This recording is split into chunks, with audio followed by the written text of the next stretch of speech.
नमस्कार, मैं हूं स्वप्निल वर्मा और आप सभी देख रहे हैं इंडिया डेली डिजिटल।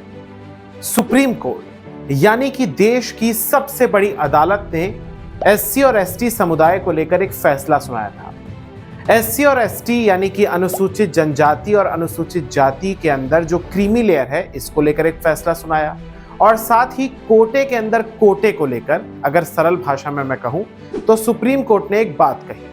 अब इस पूरे के पूरे फैसले के खिलाफ जो दलित समुदाय है या आदिवासी समुदाय है, ये दोनों जो समुदाय हैं एससी और एसटी, ये सड़कों पर हैं। जयपुर हो या ग्वालियर हो, आगरा हो, मध्य प्रदेश हो, उत्तर प्रदेश हो, राजस्थान हो, छत्तीसगढ़ हो, झारखंड हो, बिहार हो, देश का जो एक आप तरीके से कह सकते हैं कि जो प्रमुख राज्य हैं या हिंदी पट्टी के जो राज्य हैं, यहाँ पर जो तमाम प्रकार के संगठन हैं, चाहे दलित संगठन हो या फिर आदिवासी संगठन हो, वो सड़कों पर हैं।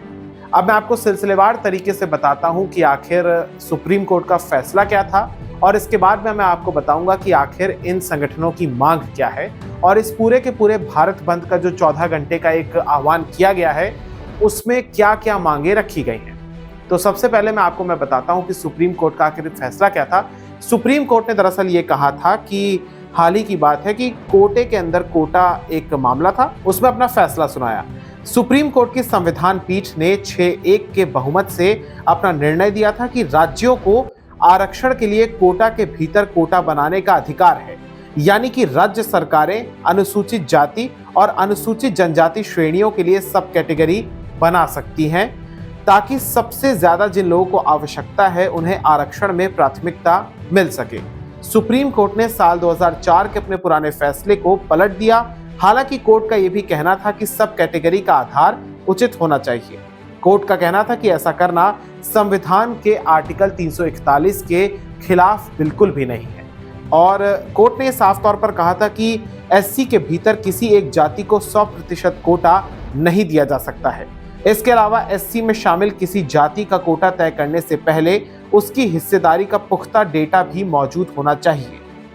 जो मुख्य न्यायाधीश है DY Chandrachud, justice BR Gavai, justice Vikram Nath, justice Bela M Trivedi, justice Pankaj Mittal, justice Manoj Mishra और जस्टिस सतीश चंद्र शर्मा की बेंच ने यह पूरा का पूरा फैसला सुनाया था।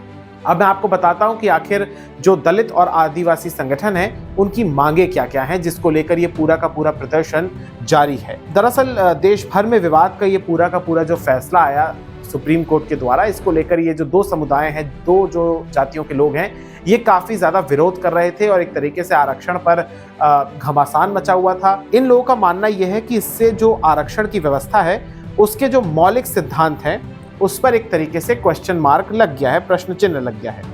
जो कई संगठन है, उन्होंने इसे आरक्षण नीति के खिलाफ भी बताया है और कहना उनका यह है, तर्क उनका यह है कि इससे आरक्षण की मौजूदा व्यवस्था पर एक तरीके से नकारात्मक असर पड़ेगा और सामाजिक न्याय की धारणा कमजोर हो जाएगी।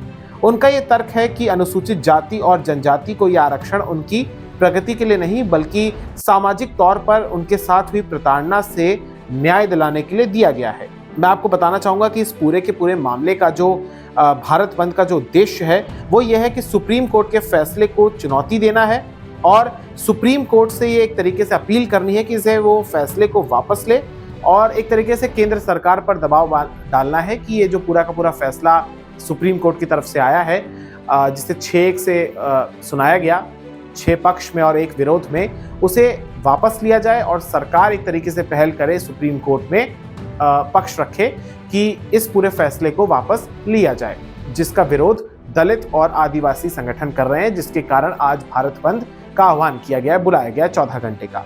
मैं आपको बताना चाहूंगा कि जो इस पूरे जो मामला है, इसमें एक संगठन है जिसका नाम है NACDAOR। इसका कहना है कि सरकारी सेवाओं में एससी, एसटी या ओबीसी कर्मचारियों के जाति आधारित डेटा को तत्काल जारी किया जाए ताकि उनका सटीक प्रतिनिधित्व सुनिश्चित किया जा सके। उनका यह भी कहना है कि समाज के सभी वर्गों से न्यायिक अधिकारियों और जजों की भर्ती के लिए एक भारतीय न्यायिक सेवा आयोग की भी स्थापना की जाए ताकि हायर जुडिशरी में एससी, एसटी और ओबीसी श्रेणियों से 50% प्रतिनिधित्व सुनिश्चित किया जा सके। संगठन का ये तरीके से कहना है और इस पूरे के पूरे संगठन में जो दल शामिल है, क्योंकि इसमें राजनीतिक संगठन भी शामिल हैं और जाहिर सी बात है कि जो राजनीतिक दल इन समुदायों की राजनीति करते हैं, जैसे आज़ाद समाज पार्टी हो गई कांशीराम, या बहुजन समाज पार्टी हो गई, या और पार्टी है जैसे भारत आदिवासी पार्टी, और बिहार की अगर मैं बात करूं तो इसमें आरजेडी शामिल है, एलजेपीआर शामिल है। तो ये कुछ ऐसे संगठन है। कांग्रेस पार्टी जो कि राष्ट्रीय पार्टी, उसने भी इस बंद का समर्थन किया है और एक तरीके से जो सेवाएं हैं वो प्रभावित हो रही हैं, जैसे अस्पताल की सेवाएं हो, जैसे एम्बुलेंस की सेवा, इमरजेंसी की। हालांकि ये जो सेवाएं हैं ये संचालित रहेंगी, लेकिन सरकारी दफ्तर, पेट्रोल पंप, स्कूल, कॉलेजेस और बैंक भी खुले रह सकते हैं। लेकिन कुछ जगह देखा गया कि दुकानें बंद की गई हैं। सार्वजनिक परिवहन और रेल सेवाएं भी चालू रहेंगी।